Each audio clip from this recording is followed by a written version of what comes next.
আসসালামু আলাইকুম। Authentic land survey company লিমিটেডের পক্ষ থেকে আপনাদেরকে জানাই আন্তরিক শুভেচ্ছা অভিনন্দন। আমরা আজকে ভ্যাটিং বিষয়ে আলোচনা করব। ভ্যাটিং কি? জমি ক্রয়ের পূর্বে কেন ভ্যাটিং করতে হয়? ভ্যাটিং হলো আপনার জমির ডকুমেন্টগুলো ভেরিফিকেশন করা। আপনার জমিটা মামলা আছে কিনা, জমিটা কোথাও মর্গেজ আছে কিনা, জমিটার কাগজপত্র ঠিক আছে কিনা, ওয়ারেশন সার্টিফিকেট থেকে শুরু করে ইউনিয়ন পরিষদ, উপজেলা ভূমি অফিস এবং ডিসি অফিসে আপনার জমির কাগজপত্রগুলো সঠিকভাবে আছে কিনা সেটা যাচাই বাছাই আইনগত লোক দিয়ে করাটাই হলো ভ্যাটিং। আপনি আপনার জমি ক্রয়ের পূর্বে কেন ভ্যাটিং করবেন? আমরা রিসেন্টলি একটা জমি ভ্যাটিং করতে গিয়ে যে সমস্যাটা পেয়েছি তা হলো যে জমির সিএস, জমির পরিমাণ এক জায়গায়, সিএস দখল এক জায়গায়, সে অনুযায়ী এসএ এক জায়গায়, কিন্তু আরএস এবং সিটিটা সেটা এক জায়গায়। তারপর ওই জমিটাতেই আপনার দলিল পেয়েছে, একাধিক দলিল। সেই দলিলগুলো এক একটা দলিল এক একটা থানার মধ্যে রেজিস্ট্রি করা।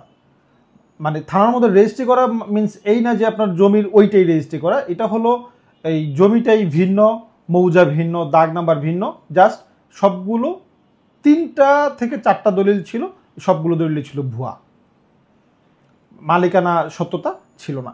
আপনি এই কারণে ভ্যাটিং করবেন। আমরা আরও সমস্যা পাই, অনেক ক্ষেত্রে জমির উপর মামলা থাকে, মামলা চলমান থাকা অবস্থায় অনেকে জমি বিক্রি করে দেয়, অনেকে জমি ব্যাংকে মর্গেজ আছে সে মর্গেজকৃত জমি বিক্রি করে দেয়, ওয়ারিশান সে যতটুকু পায় তার চেয়ে বেশি বিক্রি করে দেয়। এমনও জমি হয় যে কেয়ারটেকারকে দেখে গেছে, কেয়ারটেকার জমির মূল মালিক দেশের বাইরে থাকার কারণে জমির যে কেয়ারটেকার থাকে সেই কেয়ারটেকারই তার নামে জমির কাগজপত্র করে সেই জমিটিগুলো সিল করে দেয়। আপনারা এই কারণে জমির ভ্যাটিং করবেন।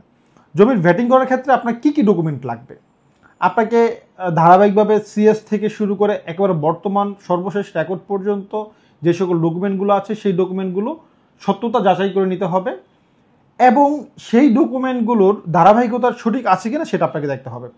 তার মাঝে সেই ডকুমেন্টগুলোর মাঝে যদি কোনো বায়া দলিল থাকে সেই দলিলটা আপনি যাচাই বাছাই করে নেবেন আপনার সংশ্লিষ্ট অফিস থেকে, রেজিস্ট্রি অফিস থেকে।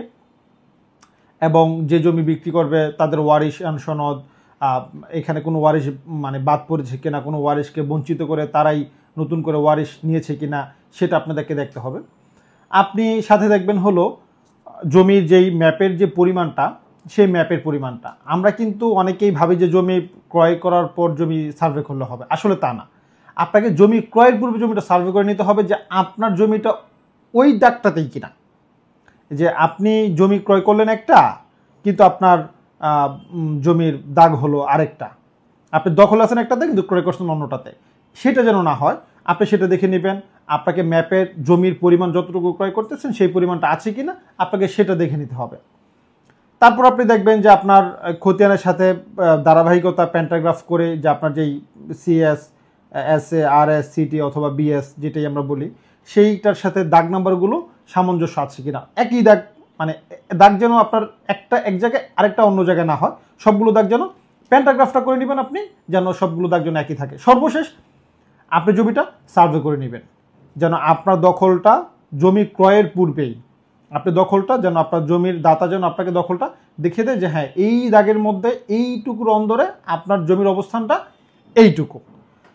এবং সর্বশেষ যা দেখবেন আপনি জমিটা মর্গেজ করা আছে কিনা। আপনি সেটা বাংলাদেশ ব্যাংক, সেখানে আপনি তথ্য নিলে যাচাই বাছাই করলে আপনি সেটা জানতে পারবেন যে আপনার জমিটি বন্ধককৃত কিনা।